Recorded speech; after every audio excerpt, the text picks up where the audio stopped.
दोस्तों नमस्कार, मैं आपका भूपेंद्र नारायण सिंह अडानी फाइल से जुड़ी एक अहम खबर के साथ आईएनसी टीवी पर आपका स्वागत करता हूं। खबर उस वक्त की है जब अडानी ग्रुप ने अपने ultra super thermal power plant के लिए झारखंड के गोड्डा में जमीन हासिल की। पावर प्लांट जिस जमीन पर बना है वो जमीन आदिवासियों की थी और उसे जिस अंदाज में अडानी ग्रुप ने हासिल किया था उसके बारे में बीबीसी ने विस्तार पूर्वक बताया है। बीबीसी के मुताबिक अडानी ग्रुप ने बीजेपी सरकार की मदद से कल बल और छल से आदिवासियों की जमीन पर कब्जा किया था। अडानी ग्रुप की गुंडई के बारे में बताते हुए पीड़ित लुखुमोई मुर्मी बीबीसी से कहती हैं कि हमने पावर प्लांट के लिए अपनी जमीन नहीं दी है, फिर जाने कैसे मेरी जमीन का अधिग्रहण हो गया। 31 अगस्त को अडानी कंपनी के लोग सैकड़ों पुलिस वालों और लठैतों के साथ मेरे गांव आए और मेरे खेत पर जबरन कब्जा करने की कोशिश की। उन लोगों ने मेरी धान की फसल बर्बाद कर दी और बुलडोजर चलाकर सारे पेड़ पौधे उखाड़ दिए।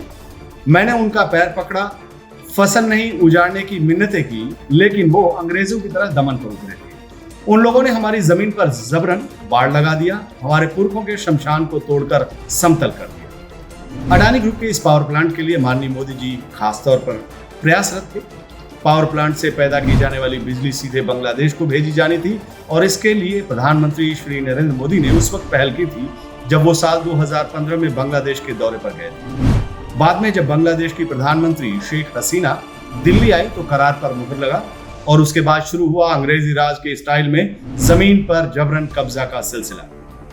अडानी ग्रुप के हाथों अपनी जमीन गंवा चुके रिटायर्ड शिक्षक रामजीवन पासवान बीबीसी को अपनी आपबीती बताते हुए कहते हैं कि फरवरी महीने में अडानी समूह के कुछ लोग मेरे खेत पर आए, मुझे मेरी जाति को लेकर गालियां दी और कहा कि इसी जमीन में काटकर गाड़ देंगे। मेरी जिंदगी में पहले किसी ने ऐसी गाली नहीं दी थी। मैं इस घटना को भूल नहीं पाता हूँ।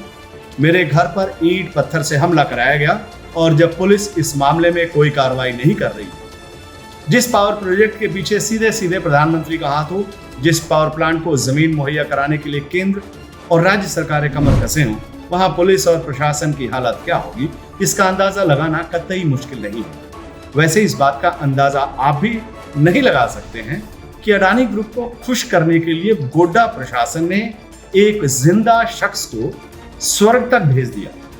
इस वाक्य के बारे में बीबीसी को बताते हुए पीड़ित गणेश पंडित कहते हैं कि मुझे अडानी के लोगों ने मार दिया, 3 बेटा है, 2 का ही नाम दिखाया और मेरी जमीन को मेरी सहमति के बगैर अधिग्रहित कर दिया।